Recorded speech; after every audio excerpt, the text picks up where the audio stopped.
Саламатсыздар, урматтуу замандаштар. Кабар маалымат агенттигинин Санжыра программасы кайрадан эфирде. Биз бүгүн залкарларды эскерүү түрмөгүбүз белгилүү партиялык жана мамлекеттик ишмер Кыргыз эл баатыры Турдакын Усубалиевич жөнүндө болмокчу. Ушу инсан менен чогуу иштешип жүргөн адамдарды биз эфирге чакырдык эле. Тааныштырып коеюн. Жанымда турган Сагал Бактыбек Максутов, Айкөл Манас Баяны фондунун төрагасы жана Медетбеков Шамшыбек Осмонкулович Турдакын Усубалиевдин 100 жылдык мааракесинин уюштуруу комиссиясынын мүчөсү. Кош келипсиздер. Мына биз баарыбыз эле Совет доорунда жашаган адамдарбыз. Турдакын Усубалиевичти биз баарыбыз абдан жакшы билебиз. Бул Кыргыз элинин өнүгүшүнө, экономикасына, маданиятына, деги эле бүт тармагына чоң салымын кошкон киши. Сиздер да ушул адам менен тыгыз байланышта болуп, ошонун кол астында иштеп жүрдүңүздөр. Бул кишинин жасаган иштерин жакшы билесиздер. Ушуга бир толугураак бир 100 жылдыгына мааракесине байланыштуу бир аңгеме куруп берсеңер деп ойлоп отурам. Эми Шамшыбек, бул кишинин бала чагын, бул качан төрөлгөн киши жана өмүр жолун кайсы эле баштаган? Турдакын Усубалиевич 6 ноябрь 1919 жылы Нарын областынын Кочкор районундагы Кочкор айылында төрөлгөн. Жаштайы Кочкор айылында өткөн.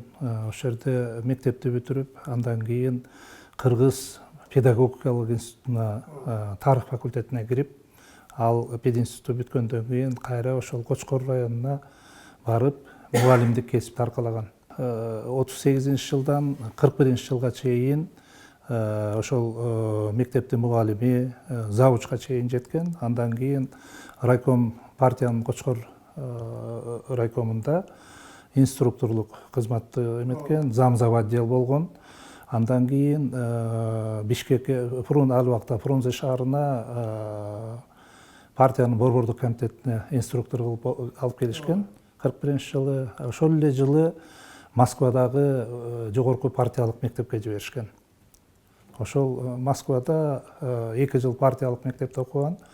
Андан кийин 55-жылга чейин ошол Москвада ЦК КПССтин борбордук комитетинде инструктор болуп иштеген.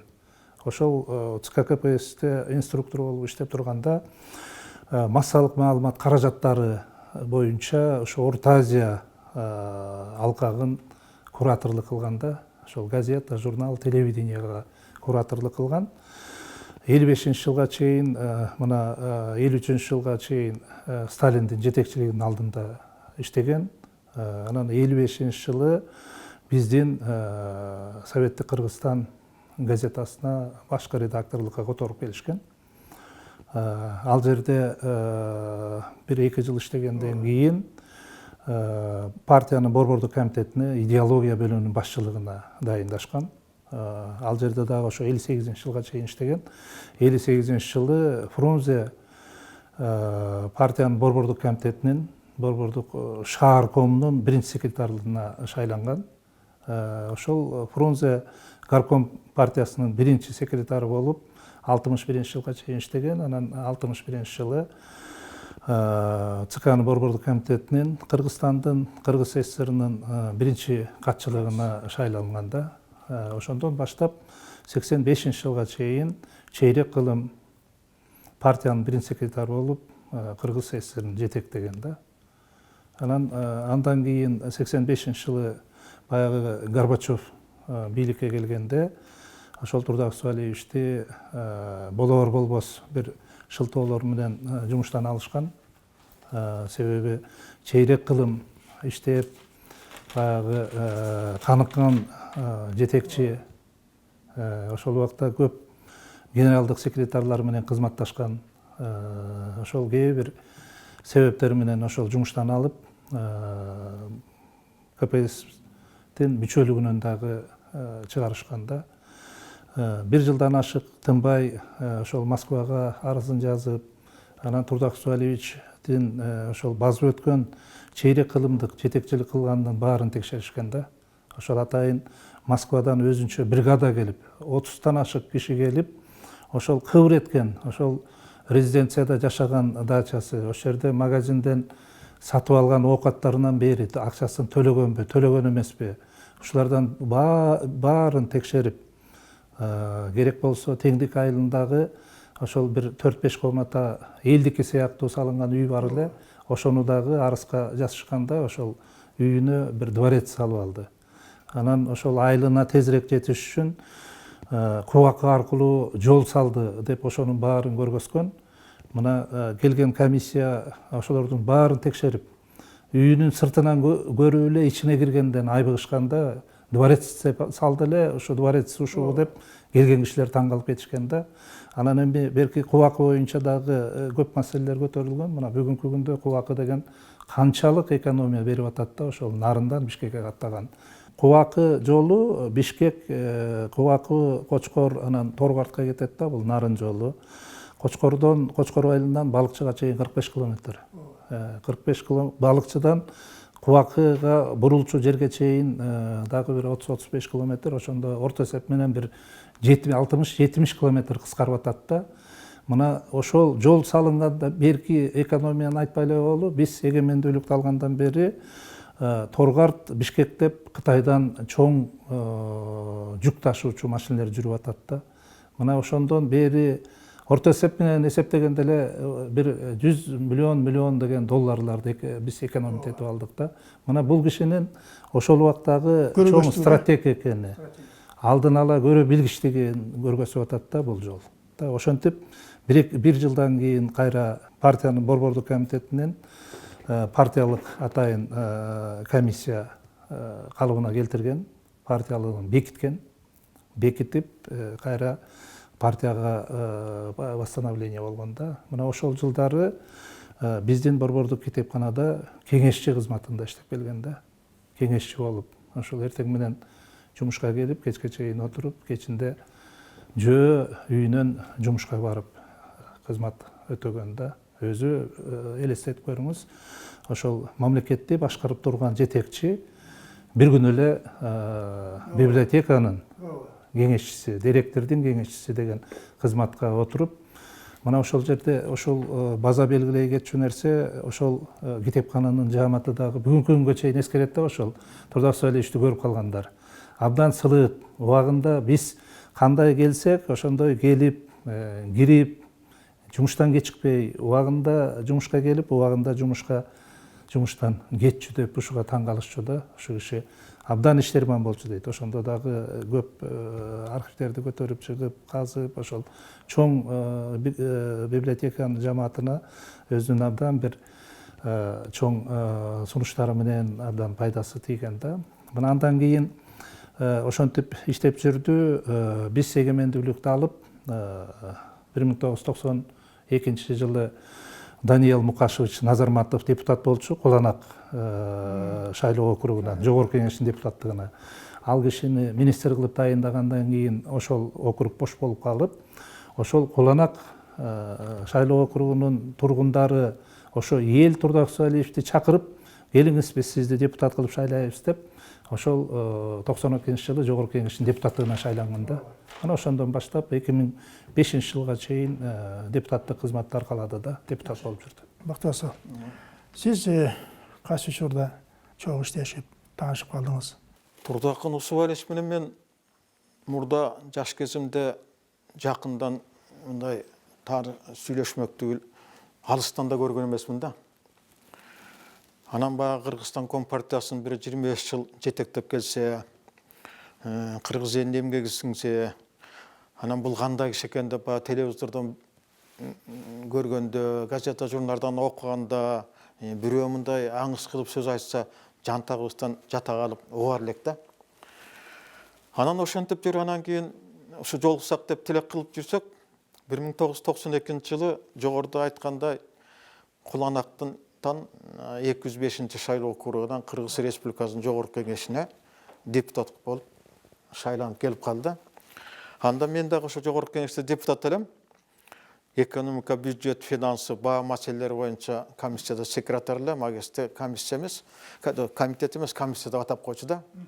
Анан ошондон баштап ана кишинин жанында болуп жүрдүк, жыйналыштарда чогуу жүрдүк, сессияда болгон баягы чоң урунтуу маселелер боюнча пикирлешип жүрдүк, пикирибиз туура чыгып жатты. Кыскасы, а кишиден көп нерсени үйрөнүп, көп нерсени түшүнүп, анан кийин китептерин окугандан кийин ого бетер ал жөнүндө көп маалыматтарды ала баштадым да. Анан ал боюнча кийинчерээк газеталарга ал жөнүндө дагы макалаларды жазып жүрөмүн. Даже бир жолу мындай сунуш кылдым ал кишиге. Ошо сиз экөөбүз биригип туруп бір сиздин ишмердигиңиз жөнүндө, башыңыздан өткөн окуя жөнүндө бир чогулуп китеп жазсак кандай болор десем, ал киши айтты. Мен эми болгон башыма өткөндөрдүн баарын мен китеп кылып, жанагы 6 томдук китеп чыгарды, ошону жаздым. Анан кийин ошону эле окуса жетиштүү болот го деп кичине көңүл сүнгөн жок да. Бирок бүгүнкү күндө ошол китепке эл суусап турган мезгили. Анткени себеби ал китептердин чыкканына да бир 15-20 жылдай болуп калды. Ал китеп орусча чыккан тем более. Анан азыркы жаштарга ал китеп жетпей атат да. Мүмкүн ошол китепти кайрадан чыгарыш керекпи, же болбосо ошол китептерден алып мындай урунтуу жерлерин мындай китеп кылып чыгарыш керекпи? Ал да ушундай бир маселе турат да менимче. Турдак Мусабалиевич келгенде эле баягы өзүнүн жетекчилик, уюштургуч, сыккан жетекчи экенин көрсөткөн үчүн элге таанымал болуп калбадыбы? Турдак Мусабалиевичтин учурда кыргыз элинин экономикасы кандай эле жана кандай өнүктү? Мисалы ар бирибиз токтоп кетет, өнөр жайга токтойлу, айыл чарбасына, илим, билим, маданиятка токтойбуз, экономикасы жөнүндө бир аз айтып, анан ушу кишинин кошкон салымына айтып берсек. 61-жылга чейин Турдак Мусабалиевич Бишкек шаарынын горком партиянын биринчи секретары болуп иштеди да. Ошондо 58-ден 61 3 жыл иштеп калды. Ошол кездеги Фрунзе шаарынын акыбалы жөнүндө көп айтчу эле да. Мына темир жолдун ар жагы талаа болчу дейт. Эч бир үй, эч эме жок болчу. Шаарда канализация деген жок. Ар кайсы жерге баягы септик куруп эле ошол экемендиктерде. Мына ошол Фрунзе шаарынын горкомунун биринчи секретары болуп турганда архитекторлорго канализациянын планын чийдирип ишке ашыра баштаганда, ошо биринчи очеред ошол канализация болсун, себеби ар кайсы чукуй бергенде келечек болбойт деп. Анан ошол убакта бир дагы жатакана азыркыча баягы шарты менен, удобствосу менен Бишкекте бир да мейманканалар жок экен да. Мына ошо экөөнү абдан белгилеп айтчу эле. Анан биринчи секретарь болуп шайланып, мына чейрек кылым жетекчилик кылды Кыргызстан боюнча. Эми кайсы тармакты албайлы Турдак Мусабалиевич жетектеп атканда, ошол тармактын баары тең абдан бир чоң жетишкендиктерге жетишкен да. Мисалы биздин экономиканын флагманы болуп жүрөт, энергетиканы алсак, 1960-жылы 870 миллион киловатт саат электр энергиясын өндүрчү экенбиз. Ал эми Турдак Мусабалиевич баягы биринчи секретардан түшкөндөн кийин 1985-жылы болсо 10,5 миллиард киловатт, почти 11 эсе электр энергиясын көтөргөн да. Мунун себепкери жанагы Токтогул ГЭСи сыяктуу 7 каскад ГЭСтер курулганда, Көрүпсай, Шамалдысай, ушул сыяктуу Ат башы ГЭСи, ушулардын өндүргөн электр энергиясы мына 10,5 миллиард киловатт саатка жеткен да, мына 11 эсе көтөрүлгөн. Ал эми өндүрүштү алсак, өндүрүш ошол 1960-жылы 600 миллион рубльга өндүрчүкен продукция, өндүрүш продукттарын.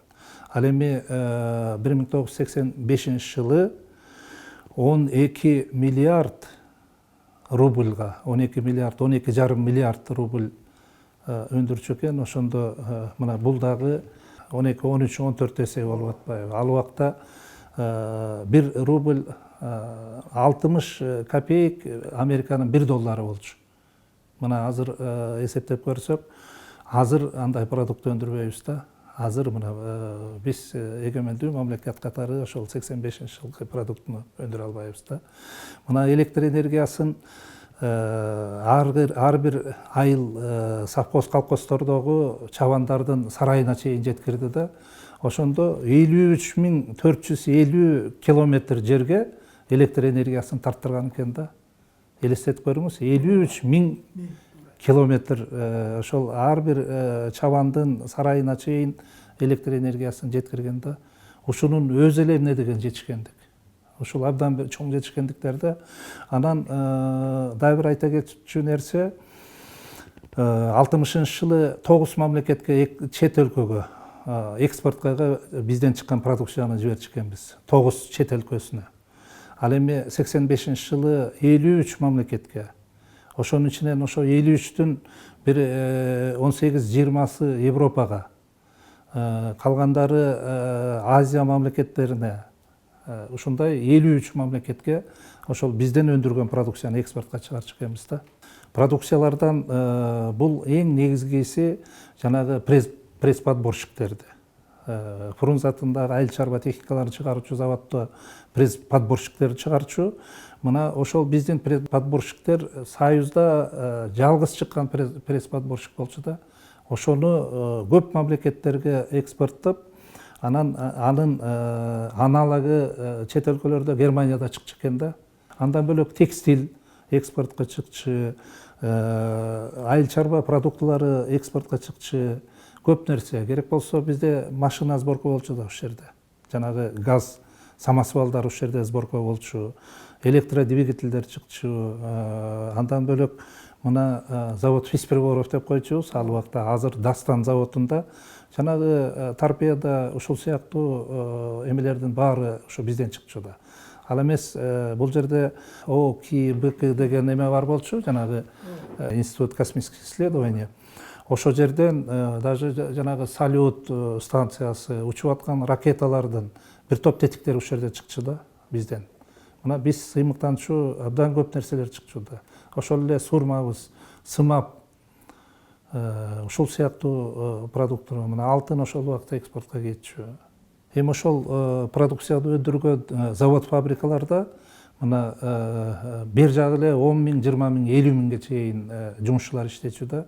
Анан Турдак Суалиевич айтып калчу эле, ошол улуттук кадрларды даярдоо боюнча дагы өзүнчө бир документ кабыл алып, программа болсо керек, программа кабыл алып, ошол биздин кыргыз жаштар, кыздар, балдар ошол заводдо иштешсин, фабрикада иштешсин, ушул жерден үйлүү, жайлуу болсун деп буга өзүнчө көз караш менен караганда. Эмне үчүн завод Ленинде жабылып калды, тиги завод жабылып калды? Азыркы таасири барбы? СССР таркагандан кийин ошол эле завод Ленин, бөлөк заводдор биз Союздун көп республикаларынан ар кайсы тетиктери поставка болчу да. Бизден дагы бөлөк республикаларга кетчү. Ошол байланыш үзүлүп калды дагы. Бул биринчиден, экинчиден ошол убакта ошо өндүрүшкө көңүл бурбагандыктан талкаланып калды да. Ошол убакта эгерде ошол заводдорду биз модернизация кылып, реформа кылып иштетип кеткенде, мына бүгүнкү күндө ошолор бакмак да бизди. Мына бөлөк азыр деле ошо Союздун катарында жүргөн мына Белоруссия бар, бөлөк республикалар бар. Баягы Союздун эле заводдору иштеп атат, мына бүркүрөп иштеп атышат да бүгүнкү күндө. Бактыгасага сизге суроо да. Бул Турдак Нусубаевич жеке гана жетекчи баягы мамлекет башкарбастан курулушка да өтө катуу көңүл бурду да. Бекеринен баягы главный архитектор деп айтып калчу эмес беле. Мына ушул жагынан бир ооз айтып койсоңуз. Анткени бул ар бир курулушту бул өз көзөмөлдөп өзү карап турду да. Бул киши 1961 жылы Кыргызстан Компартиясынын биринчи секретары болуп иштеп калбадыбы? Ага чейин болсо Ореке шаардык комитеттин биринчи секретары болуп иштеп, анан бул Ореке Бишкек шаарындагы проблеманын баарын билчү да. Ана айтылып өткөндөй өзгөчө Ореке эменин, Ореке азыркы Ореке Ала Тоо аянты деп атпайбызбы? Ошонун тегерегиндеги курулуштарды мен 1961 жылы ушу номер 5 мектепке кирип окуп калдым. Мен ошол жердегинин баарын жакшы билем да. Ошо жанагы Ореке аянт турган жерде нан заводу бар эле. Анын маңдайында Кыргызстан деген 2 этаждуу мейманкана, анын жогору жагында 1 этаждуу военный комиссариат. Андан төмөн дагы ушунда баягы жаман бар эски тамдар болор эле да. Мына ошолорду жок кылыш үчүн эң негизгиси ошо тиги Турдак Нусубалиевич ошо Ореке борбор шаардын бир чоң аянтын курууну көптөн бери көксөп келсе керек да. Анан ошол маселе боюнча агесте өзүңүз билесиз, маселенин баары ошо тиги борбордук комитет Москвадан чечилчү да. Ошондо Леонид Ильич Брежневдин өзүнө жолугуп, кирип, атайы кат даярлап барып, анан ушул бир Ленин аянтын курсактап атабыз. Анан Ленин эстелигин курсактап атабыз. Ленин музейин курсактап атабыз. Анан Ленин китепканасын курсактап атабыз деп ал кишини багы элекке ынандырып, анан эң негизги буга кеткен каражаттын баары республиканын эсебинен болот деп ал кишини көндүртүрүп, анан кийин ушул Ала Тоо аянтын баштаган экен да. Анан өзүңүз көрүп атпайсызбы? Ала Тоо аянтын, анан биягындагы Кыргыз драма театрын, анан бери Орус драма театрын, бер жагында тарых музейин. Тарых музейине 5 миллион 200 миң сом каралганда, анан андан түшсөңүз багы тиги китепкана, андан мындай күнчыгышка бассаңыз цирк, тиягында болсо тиги сүрөт музейи, кыскасы ушул эле борбордогу курулуштар сассаңыз ошол Турдакын Усубалиевдин эмгегин билүүгө болот да. Андан төмөн түшсөңүз филармония. Филармония тетиги Башкирдагы филармония 14 жылда бүткөн деп жүрүшөт. А биздин филармония ошо Турдакын Усубалиевдин аракети менен 4 жылдын ичинде бүткөн деп жүрүшөт. Эми азыр көрбөйсүз филармонияда кандай көркөмдүгү жагынан бул Орто Азиядагы эң бир чоң жакшы филармониянын бири болуп калды. Андан сырткары Боуреке Ак үй жөнүндө да бир айта кетишибиз керек да. Ак үйгө сметалык документ боюнча бир 15 миллион сом каралган экен да. Анын 6 миллион сому Компартиянын багы борбордук комитетинин бюджетинин эсебинен, 5 миллиону СССР Министрлер Советинин бюджетинин эсебинен, калганы болсо багыреке резерв фондунан, республиканын резерв фондунан болмок экен да. Анан ошол курулуп атканда дагы бул Кыргызстандан борборго каттар, башкача айтканда арыздар барган экен да. Ушинтип Турдакын Усубалиевич Бишкек шаарынын баарын мрамор шаарына айлантып атат. Жакшынакай тамдардын баарын буздуруп атат. Квартира курулбай калды, квартиранын баарын буздуртуп атат деген арыздар барган экен дагы. Ошо жанагы аянттын курулушу дагы айрым учурда бир токтоп калууга туура келген да. Бирок Турдакын Усубалиев барып туруп баарын түшүндүрүп, биз даже ошо саясий бюродун айрым кызматкерлери аябай какшыктап, эмне силер ошо мрамор шаар кыласыңарбы деп, жана Легачев келгенден кийин керек болсо ошо отчет жаздырууга мажбурлаган тиги Турдакын Усубалиевди. Отчет жазгынын ошо эме боюнча отчет бересиңизге деп.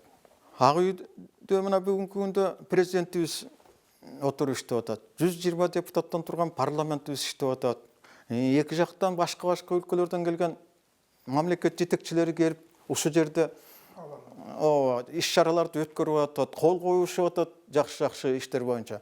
Бул мамлекеттин байлыгы, элдин байлыгы болуп калбайбы? Бирок ошого карабай, муну кийин дагы ошо Усубалиевдин кызматтан бошогондон кийин дагы Кыргызстан Компартиясынын февраль айында болуп аткан съездинде айткан экен, ошо тиги Турдакын Усубалиевдин күнөөсү жанагындай шаарды ак мраморго айландырам деп көптөгөн каражатты кетирген деп ошону күнөөлөп атышат. Чын-чынына келгенде каражат жанагындай КПСстин БКнын ошо жанагы иш башкармасы бөлгөн каражаттан, Совминдин бөлгөн каражаттын эсебинен, резерв фондунан кеткен да каражаттарым бар. Бул биздин республикадан кеткен эмес. Бирок ошого карабай жанагындай күнөөлөөгө аракеттенишкен да. Мынтип да айтышкан, өзүңөр кичинекей республика болсоңор, алыңарга жарашкыла дегенге чейин барышкан да. Ушундай чоң имаратты куруштун мезарчылыгы бар эле деп. Анан бирок бул Кыргыз мамлекеттин байлыгы экен, Турдакын Усубалиев өзү да сыймыктанат ушул эке. Сыймыктанган ошо тиги Ак үйдүн курулушун, Ала Тоонун аянтын бүтүп калышына. Фатаса, сиз айтсаңыз, бул киши айтпадым, бардык тармактарга өз көңүлүн буруп жүрдү. Бул да болсо баягы жанында мыкты адистердин бар экенин көрсөтүп атат да.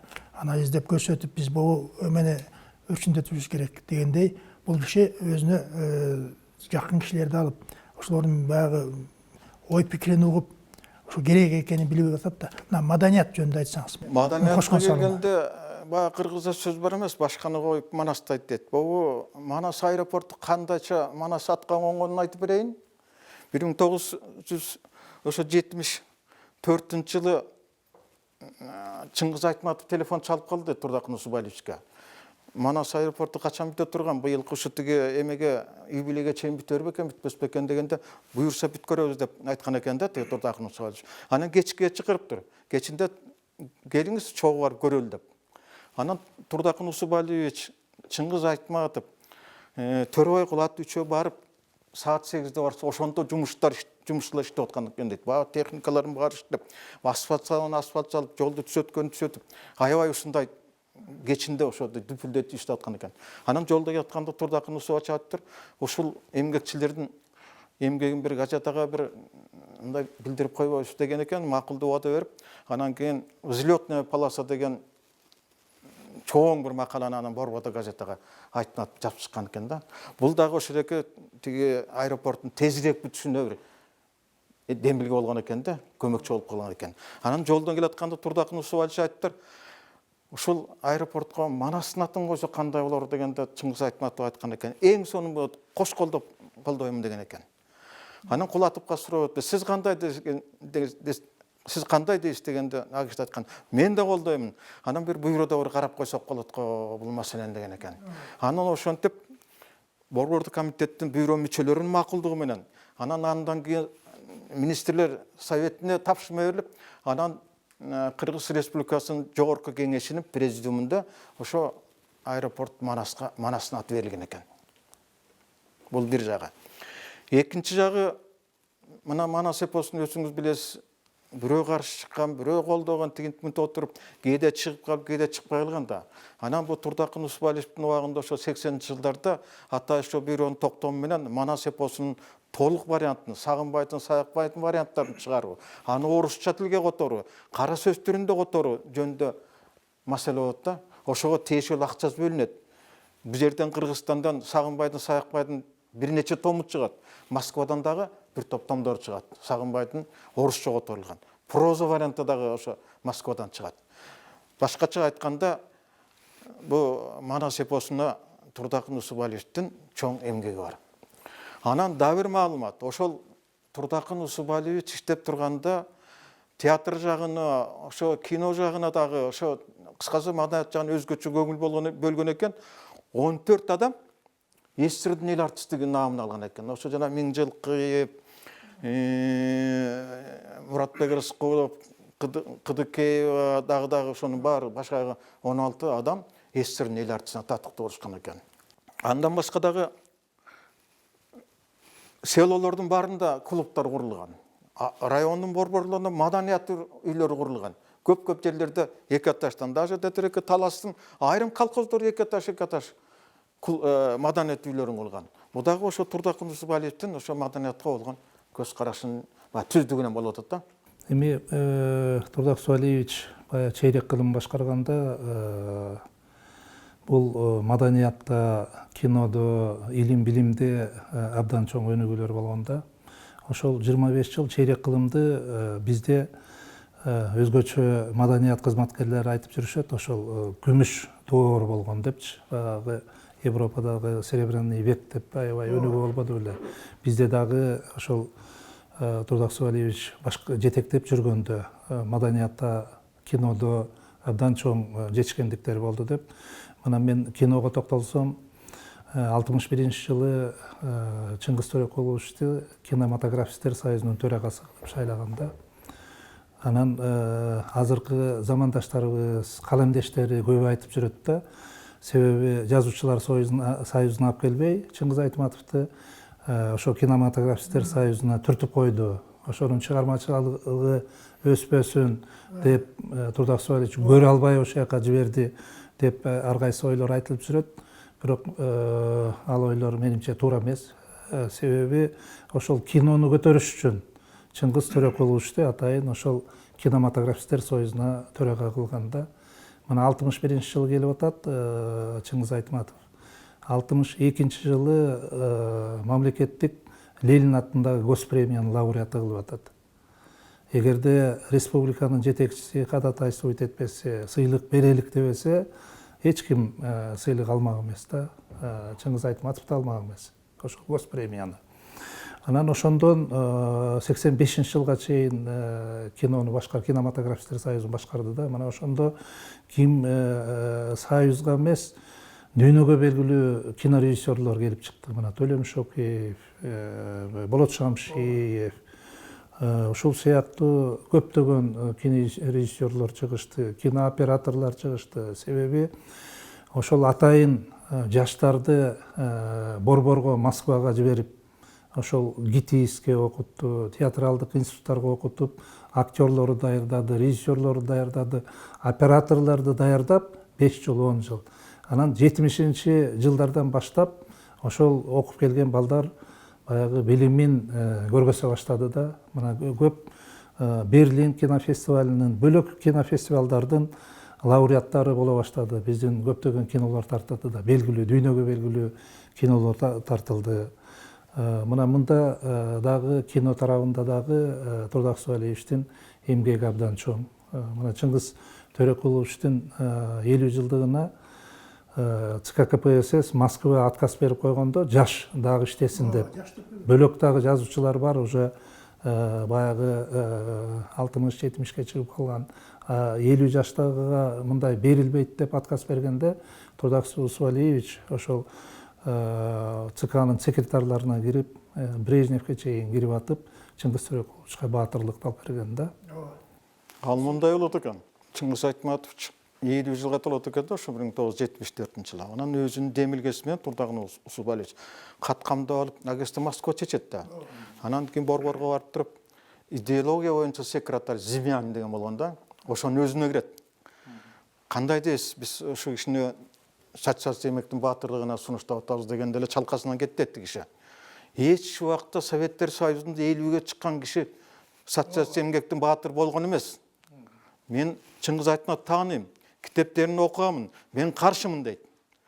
Анан Турдак Субалиевич айтат: мен башка да секретарларга кирип чыгайын, сиз кандай дейсиз, каршы болбойсузбу дегенде, эмеге агентство Сусулов экинчи секретарь экен, ошо политбюродогу экинчи лицо деп коет да, орусча айтканда. Ошо экинчи даражадагы киши экен. Анан кийин ошого кирейин десем, Сусулов да сизди колдобойт деп, анан кийин берген катын окубай чыгарып кеткен Зимянин. Анда сиз кечирип коюңуз, мен башка секретарларга да кирейин, Брежневке да кирейин, Беркилер кирейин деп, анан кийин ошол эле самат 5-чи этажга көтөрүлүп барып, анан баягыреки Зимянин болгон сөздүн баарын ойлой, анан кийин Брежневке, Кириленкого, Черненкого, Суслов баарына тең жазылып, баарына тең кирип чыгат экен да. Анан ошондо Суслов бул маселени карап көрүш керек экен деп жооп айтат. Анан андан кийин Брежнев киргенде Турдак Субалиевич болгондо айтат, баягы Зимяндын да уккан сөзүн, берки секретарлардан уккан сөзүн, Сусловдун жанагы абсурдитет деген сөзүн Брежневке баарын ачыгын жашырып айтып берет да. Анан андай боло турган болсо, муну тиги секретардын кароосуна жиберилсин деп, баягы катка резолюция коюп берет экен Брежнев. Анан бияка келгенден кийин, 2 жумадан кийин жогорку кеңештин жарлыгы чыгат экен. Чыңгыз Айтматовго социалист эмектин баатыр деген наам берилсин деп.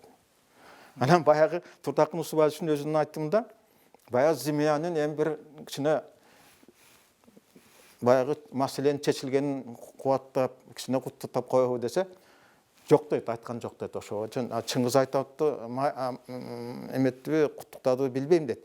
Бирок ошол маселени, ошо Зимянин менен болгон маселени мен Чыңгызга да айткан жокмун дейт. Анан баягы бюродогулардын мүчөлөрүнө да эч кимисине айткан жокмун дейт. Эми айтып атам деп, ошо 22 жыл өткөндөн кийин өзүнүн немесинде жазып атпайбы? Ушул Турдак Субалиевич менен Чыңгыз Төрөкуловичтин ортосунда келишпестик, бир көрө албастык же ушундай бир чыр болчу, бири-бирин токой басып жүрчү деген сөздөр болуп атат да.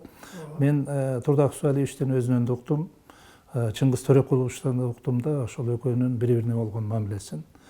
Турдак Субалиевичтин мамилеси жанагы көргөзгөн, ошол Москвага барып, мына Бактыбек агай айткандай, секретардын баарына кирип, 50 жаштагы жазуучуга баатырлык наам алып бериш, бул чоң эмгек. Ошол биздин Чыңгыз Төрөкуловичтин потенциалын көрүп атат. Баягы чыгарган китептерин менен таанышып, келечектүү жазуучу экен, ошол Кыргызды тааныта турган жазуучу экен деп, тиги республиканын жетекчиси катары колдогону ошол бул фактылар менен көргөзүлүп атат да. Ал эми Чыңгыз Төрөкуловичтин Турдак Субалиевич жөнүндө айтканын мен ошол Чыңгыз Төрөкуловичтан сурадым эле да. 96-жылы Мухтар Шаханов экөө биригип «Плач охотника над пропастью» деген орусча китеп чыгарышты да. Анан 97-жылы февралда Москвада ошо китеп чыгарганына мен дагы спонсорлук кылдым элем.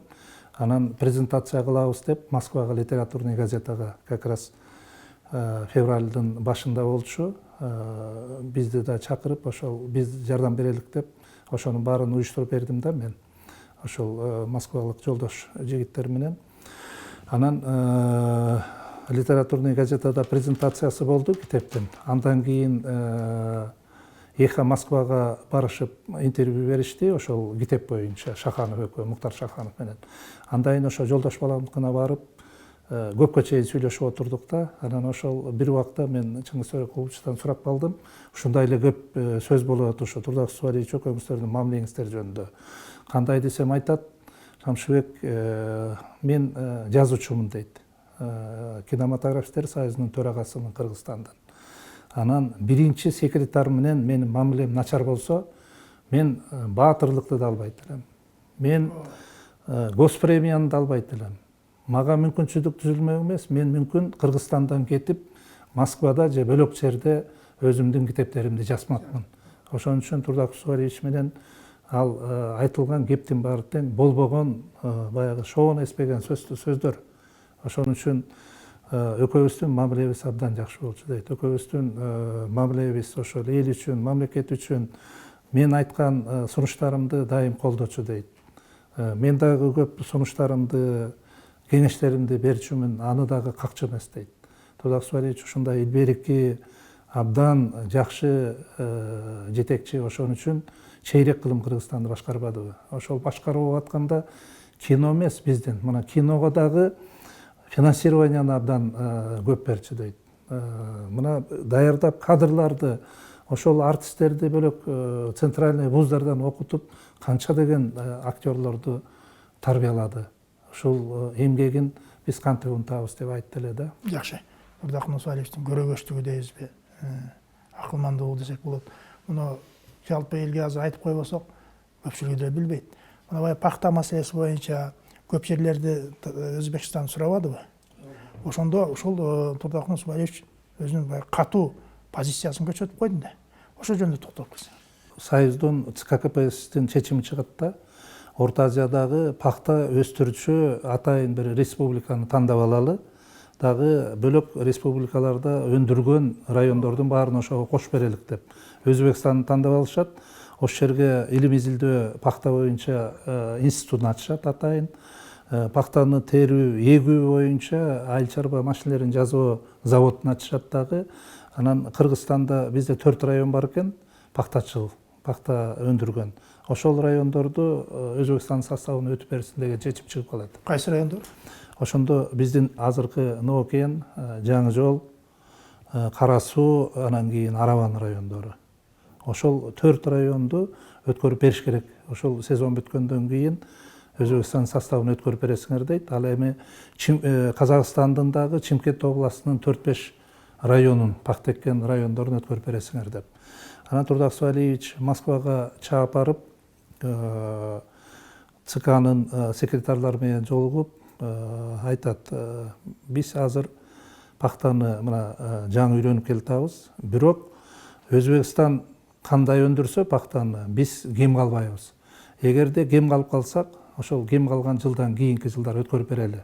Бизге убакыт бергиле дейт да. Ошентип биздин Кыргызстандын райондорун кошпой алып калат. Казакстандын Чимкент областынын райондору кошулуп кеткен да.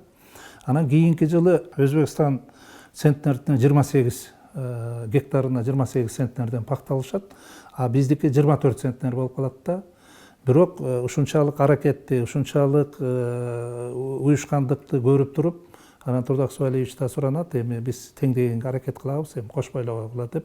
Ошентип биздин 4 районду сактап калган. Алып калган экен да. Ооба. Ошол пахтага байланыштуу андан бөлөк мына Чаткал районунун биз суу сактагыч кылабыз.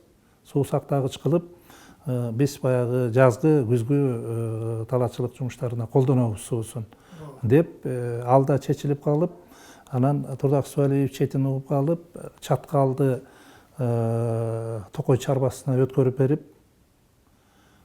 заказник, заповедник сыяктуу кылып эметип, анан дагы Москвага ошол Академия наукту баш кылып, бүт баары тең записка даярдашып, ал бир райондун баарын суу басып калат.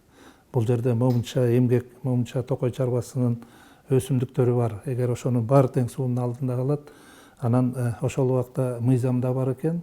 Ошол заповедник, заказник, анан токой чарбасын бөлөк категорияга айлантканга болбойт экен да.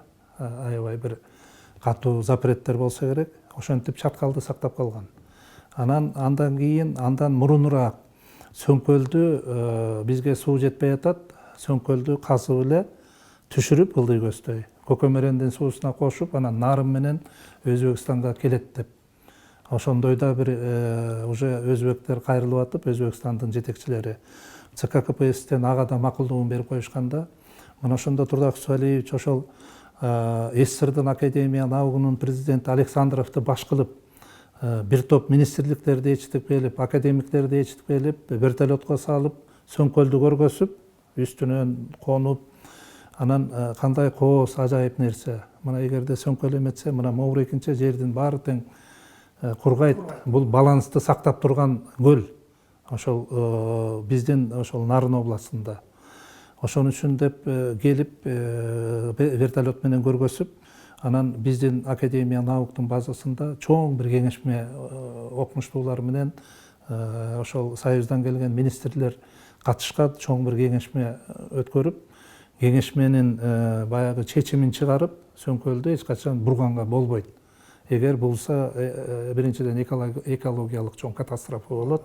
Муну эч качан эметпеш керек. Ошол жер чөлгө айланат деп аргументи менен ЦК КПССке генеральный секретарынын намына кат жазышат дагы, ошентип сөңкөлдү да сактап калган да. Айыл чарбасы, мал чарбасы деп атпайбызбы? Мисалы үчүн Ташкент бакта менен өсүп өнүп атса, бул жерде айтып атпайбы? Биз деген жерди суга жер кылышыбыз керек деп, көп каскадтарды, жанагы көп суу сактагычтарды салып, биздин жайытыбызды кеңейтип, кой, эчки дегендей малдарды, жандарды көбөйтпөдүбү? Мына ушул дагы чоң салымы деп ойлойм да. Кыргыз Республикасы негизинен айыл чарбасына байланышкан республикада айыл чарбасы, мал чарбасына кой чарбасы. Ошо кой чарбасын өнүктүрүү үчүн Турдакын Усубалович ЦКнын борбордук комитетине кайрылган. Ушундай бизден жанагы 30 градус, 40 градуска жеткен суукта малчылар чыкпай атат, мал эме жок болгон үчүн. Үйлөр, малчылардын үйлөрү жок болгон үчүн, кашарларыбыз начар, ошон үчүн мал өлүмдүү болуп атат, продукция алынбай атат. Ошон үчүн Бауреке эме госплан бизге ушу бир акча каражатын карап берсе болот эле ушу мал чарбасына деп да кайрылган агышы. Анан агышын эмесин менен көптөгөн акча каражаты каралып, жанагы ар бир сарайга чейин жанагы Шамчыбек айткандай электр линиялар тартылып, жанагы чабан үйлөр курулуп, ичине мончолор курулуп, анан кийин мал чарбасын өстүрүү үчүн ошондой иштер жүрүшкөндө өзгөчө Бауреке суу чарбасына да аябай көңүл бурулганда, ошо жанагы Султан Ибраимовдун дагы өзү негизи киши мелиоратор да, ошол экинин Совминдин председатели болуп калышында бир жагы ошо да. Анткени суу болсо дам болот, дам болсо анан кийин мал болот да. Ошон үчүн ушу суу жагына да өзгөчө көңүл бөлүнгөн.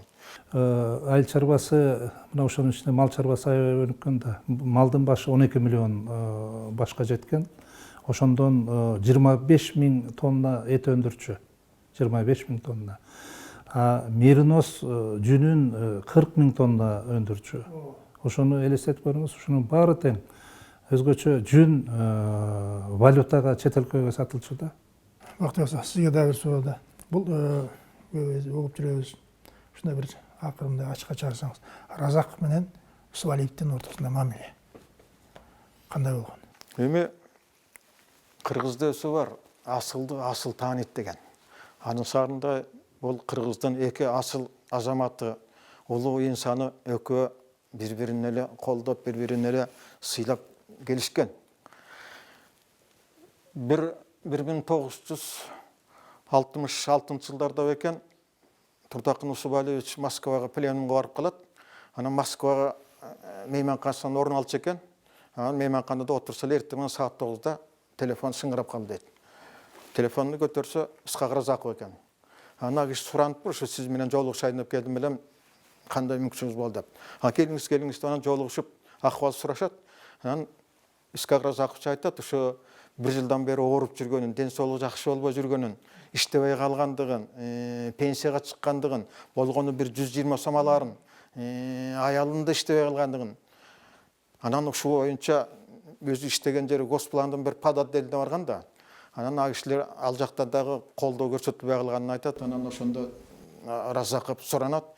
Ушул маселе боюнча сиз борбордук комитетке бир өтүч менен кайрылып берсеңиз жакшы болот эле деп. Анан макул Турдакын Усубалович, бирок бул маселе оңой менен чечилбейт деп анан кийин ошол эле күнү барып деге борбордук комитеттин айрым секретарлары менен жолугушуп сүйлөшөт. Ошондо Капитонов деген секретарга жолугат го, мисалы үчүн. Жолугуп сүйлөшкөндө айтат: "Мен Разаковдун эмне себептен бошогонун, кандай болгонун мен баарын билемин, бирок бул маселени мен секретардыкка кире албайм экен. Муну сиз Леонид Ильич Брежневке киргенде ошол кишиге айтсаңыз, мүмкүн ошол чечет болуш керек" деп.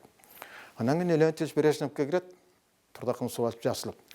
Анан ар кандай маселелерди сурайт деген комитет, Кыргызстанда багыраки пландын аткарылыштарын сурайт Леонид Ильич Брежнев.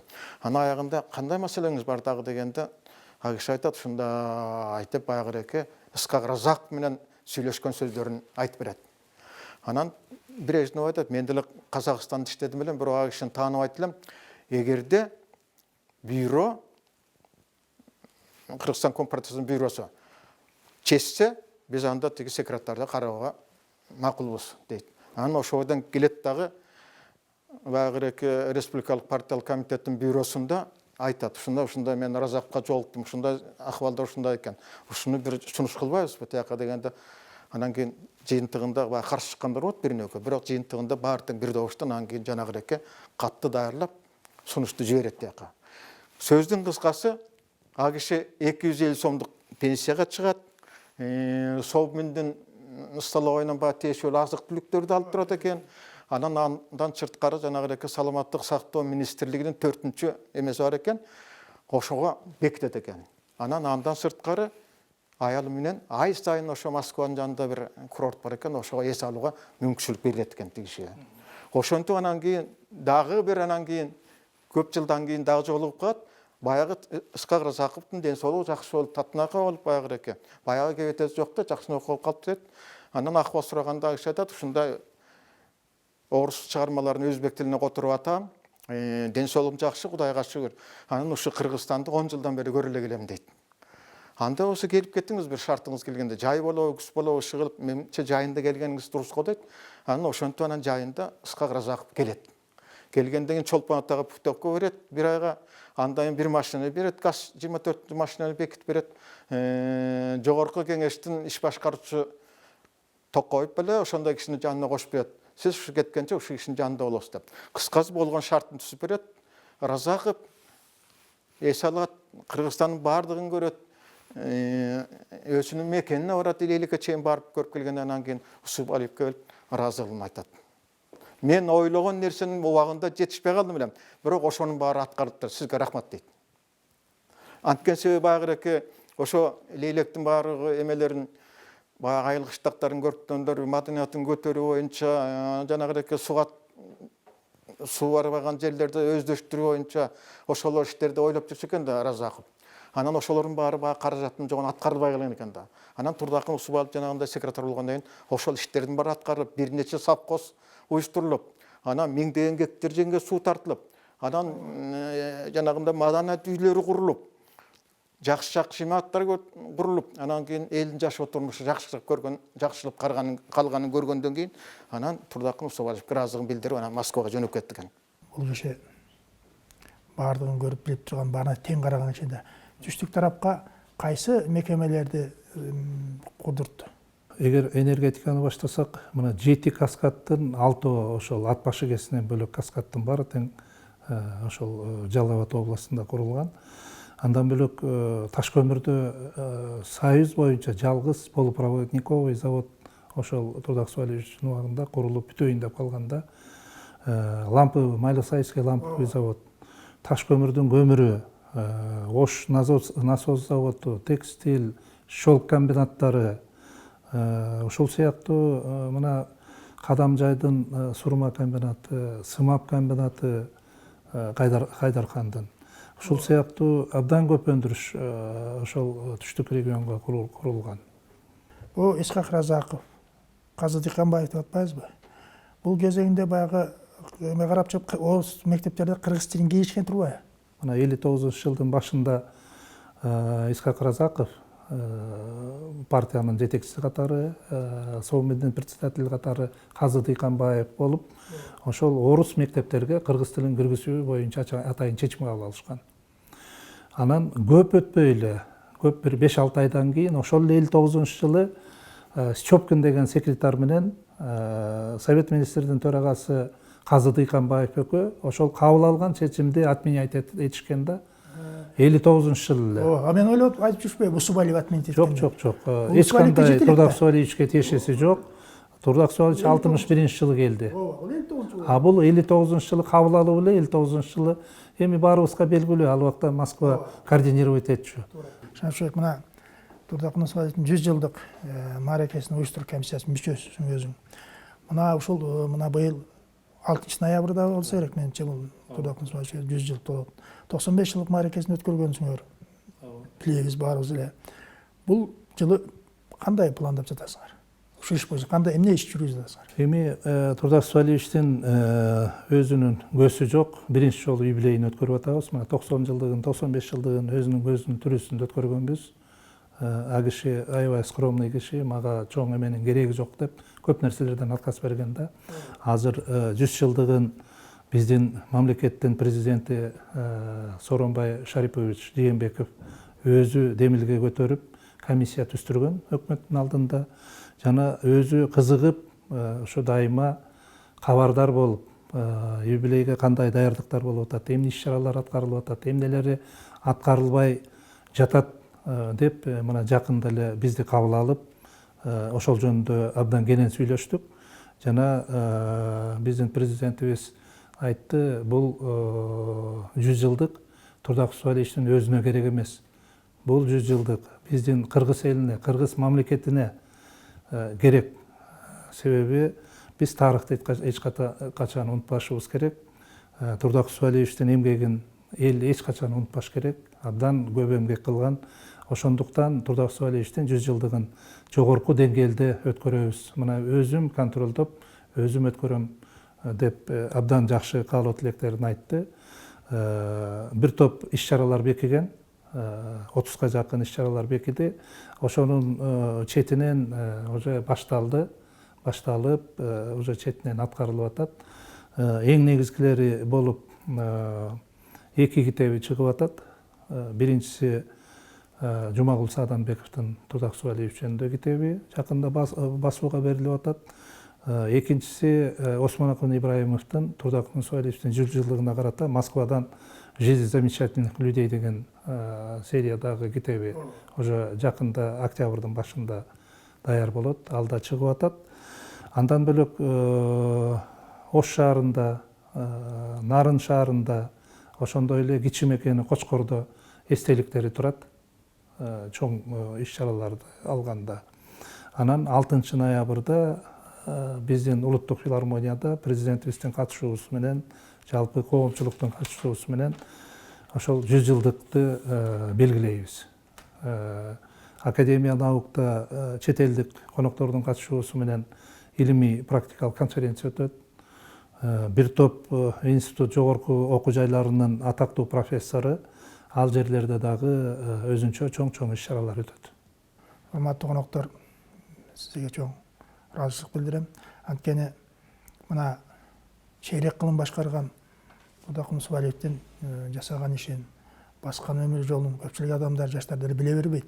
Мына биз айтып, ошо жасаган ишин мунун баары далил болуп азыркыга чейин көрүп турбайбы? Мамлекеттик мекеме же болсо имарат дейбизби, бир эле Турдак Усубалиевдин ушунда салынгандар. Бул Турдак Усубалиевич жеке эле бул Кочкор районундагы Теңдик айылынын сыймыгы эмес, бул бүтүндөй кыргыз элинин сыймыгы десек болот. Биз бул киши менен баягы сыймыктанышыбыз керек чындыгында. Бул айтып атканыбыз бул жаштар үчүн чоң бир сабак болот. Бул кишинин баскан өмүр жолу, бул өзүнчө тарых. Рахмат сиздерге, ушинтип келип маек бергениңиздерге. Шамшыбек, саган дагы чоң ыраазычылык билдирем. Анткени мына өзүң Турдак Усубалиевдин ишине түздөн-түз байланышып келишип жүрөсүң. Ишиңерде ийгилик болсун. Бактыбек сага сизге да айтарым, дайыма ушул газет бетінде жариялап ушу иликтеп жүрөсүз. Ылайым эле ушул улуу кишилерди иликтеп даңызлай бериңиз. Сизге да ийгилик каалайм. Рахмат. Урматтуу замандаштар, ушу менен Санжара программасын аяктайбыз. Саламатта болуңуздар.